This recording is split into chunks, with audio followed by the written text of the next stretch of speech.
Hello दोस्तों। मैं आपको आज बताऊंगा ज्योग्राफी के बारे में, प्रीलिम्स से लेके मेंस तक। क्या ऑप्शनल में कौन सा बुकलेट पढ़ना चाहिए, प्रीलिम्स के लिए कौन सा बुकलेट पढ़ना चाहिए, मेंस के लिए कैसी अप्रोच होनी चाहिए। मैं उस सब के बारे में, बुकलेट्स के बारे में सब कुछ बताऊंगा। तो स्वागत है आपका यूपीएससी एस्पिरेंट चैनल पर। तो मैं सबसे पहले प्रीलिम्स के बारे में बताऊंगा। प्रीलिम्स के बारे में तो देखो, आपको फैक्ट्स मालूम होने चाहिए कि क्या होना चाहिए, कैसी अप्रोच होनी चाहिए प्रीलिम्स को लेके हमारी। मैप एंड शॉट से क्वेश्चन जरूर, आपके 2 से 3 क्वेश्चन मैप से जरूर आते हैं, तो मैप के लिए क्या होना चाहिए, कैसे होना चाहिए। तो मैं आपको शुरू प्रीलिम्स से ही शुरुआत करता हूँ आपकी। सबसे पहले तो आपके पास एटलस बुक होनी चाहिए, एटलस ऑक्सफोर्ड का बुक, जो इसमें बताएगा आपको, रीजनिंग अच्छी तरीके से समझाएगा कि कौन सा हिल्स कहाँ पर है, कौन सा माउंटेन कहाँ पर है, और आपको कौन सा क्लाइमेट सबसे इम्पोर्टेंट।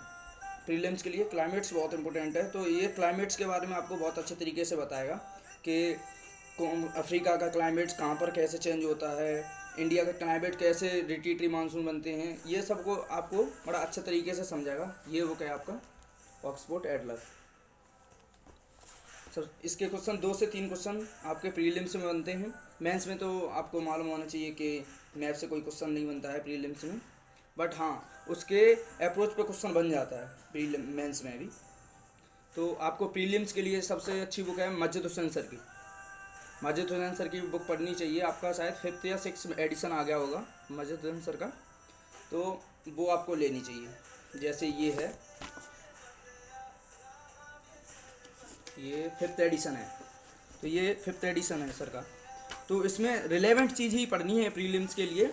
ऐसे तैयारी तो मेंस के लिए करनी है आपको, ओनली प्रीलिम्स के लिए कुछ चीज़ें, जैसे क्लाइमेटोलॉजी हो गया हमारा, ओशनोलॉजी, इससे क्वेश्चन बनता है, मैप से 3 क्वेश्चन बनते हैं हमारे, तो वो होना चाहिए।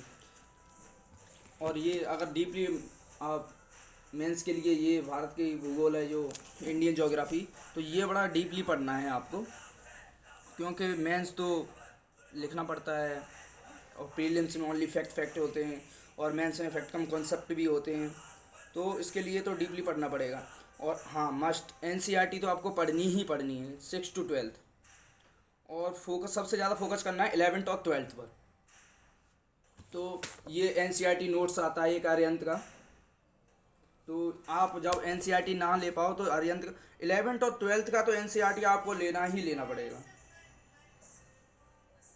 वो तो आपको ख़रीदना पड़ेगा, शायद अप्रॉक्स 175 का होगा। 4 बुकलेट्स आती हैं, 11th की 2 और 12th की 2 बुक।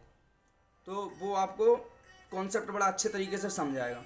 उसके बाद ये बुक ले लेना, ये 6 to 12 की है, ओल्ड प्लस न्यू है, तो ये आपको बताएगा वहाँ से। उसके बाद आपको ऑप्शनल भी होना चाहिए। ये एनसीईआरटी, हाँ, ये 6 to 12 का जो एनसीईआरटी है, आपको 11th 12th का लेना है, मगर 6 to 10th का लेना या मत लेना, तो ये बुक ज़रूर परचेज कर लेना। जिस अरियंत पब्लिकेशन का है, ये न्यू बुक है, अभी आया हुआ है मार्केट में, तो आपको मुखर्जी नगर से मिल जाएगा। इसको पढ़ लेना एक बार। 6 to 12 तक का मत पढ़ना एनसीईआरटी बुक, कोई दिक्कत नहीं, ये ज़रूर पढ़ लेना।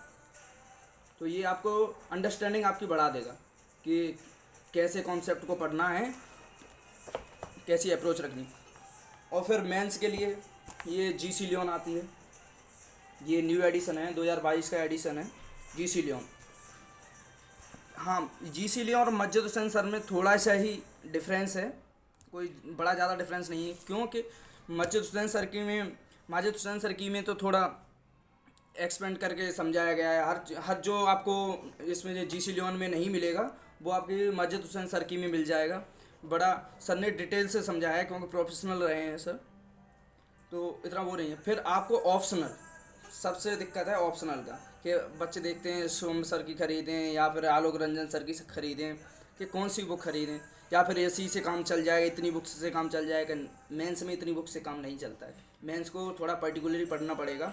तो उसके लिए मैं सबको सजेस्ट करता हूँ, ये आलोक रंजन सर का ये पूरा बुकलेट है, शायद 14 या 15 बुकलेट्स हैं, तो ये आपको बड़ा अच्छे तरीके से समझाएंगे, मेंस में बड़ी हेल्प करेंगे आपको ये लिखने के लिए। तो मैं आपको दिखा देता हूँ कौन कौन सा बुकलेट्स है सर का। ये फर्स्ट बुक ओशनोलॉजी।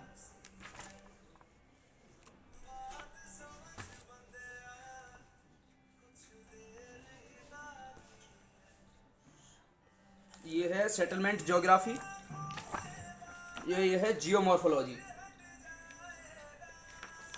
एक यूनिट का एक ही बुक है, एक यूनिट का ओनली एक ही बुक मिलेगा। ऐसा नहीं है कि एक बुक में 3-4 यूनिट रखा है, नहीं, ये सब डिटेल में, क्योंकि आपको ऑप्शनल ज्योग्राफी है तो थोड़ा डिटेल में पढ़ना पड़ेगा, क्योंकि आपको लिखना भी पड़ेगा वहाँ जाके। अप्रॉक्स 600 वर्ड में कुछ भी लिखना पड़ेगा, तो फिर ये रिलेवेंट है आपके लिए। ये है रीजनल डेवलपमेंट एंड प्लानिंग का बुक है सर का। ये दोनों एक ही में है, रीजनिंग एंड डेवलपमेंट। ये इकोनॉमिक ज्योग्राफी है, इकोनॉमी ज्योग्राफी है ये सर का, मजेद उन्हीं का है, आलोक रंजन सर का। ऐसे 14 बुक हैं। पॉपुलेशन ज्योग्राफी है, कंटेम्प्रेरी इशूज़ हैं, इंडस्ट्रियल ज्योग्राफी है आपका, ये बड़ा अच्छा है। इंडस्ट्रियल ज्योग्राफी जो आपको फर्स्ट प्लान से समझा के चलेगा। फर्स्ट 5 ईयर प्लान से 1950 से लेकर 1991 जो फर्स्ट 5 ईयर प्लान आया, उसमें इंडस्ट्रियल का कैसे ग्रोथ हुआ, तो ये सब आपको समझाएगा। ये IR का है, ये डिस्ट्रीब्यूट, ये बॉर्डर डिस्ट्रीब्यूशन जो हो जाते हैं, जैसे अभी तुरंत हाल का आज ही का न्यूज़ है कि वहाँ 21 हमारे 6 सोल्जर घायल हो गए, यहाँ चाइना के साथ क्लैश हो गया अरुणाचल प्रदेश में, दिसपुर के बगल में। तो वैसे ही ये तो खैर आपको 365 में पढ़ना पड़ेगा, क्योंकि ये तो बदलता रहता है, इशूज़ तो आते रहते हैं हमारे बॉर्डर पे, तो उसके लिए। ये एग्रीकल्चर है, ये जो फर्स्ट 5 ईयर प्लान था हमारा, उस एग्रीकल्चर के बारे में शुरू से समझा के चलेगा। ये फर्स्ट 5 ईयर एग्रीकल्चर पे सबसे ज़्यादा क्यों ध्यान दिया गया, जवाहरलाल नेहरू ने सबसे ज़्यादा एग्रीकल्चर पे ही ध्यान दिया फर्स्ट 5 ईयर प्लान में, तो ये समझाएगा आपको। ये सेकंड बुक है, रीजनल डेवलपमेंट एंड प्लानिंग का, ये सेकंड बुक है।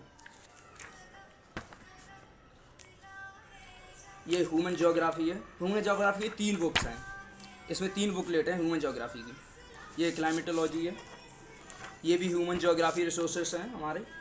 तो ये 14 या 15 बुकलेट्स हैं, ये तो सर आपको डीपली पढ़ना पड़ेगा। थैंक यू दोस्तों, अच्छा लगा तो लाइक करना, सब्सक्राइब करना, थैंक यू।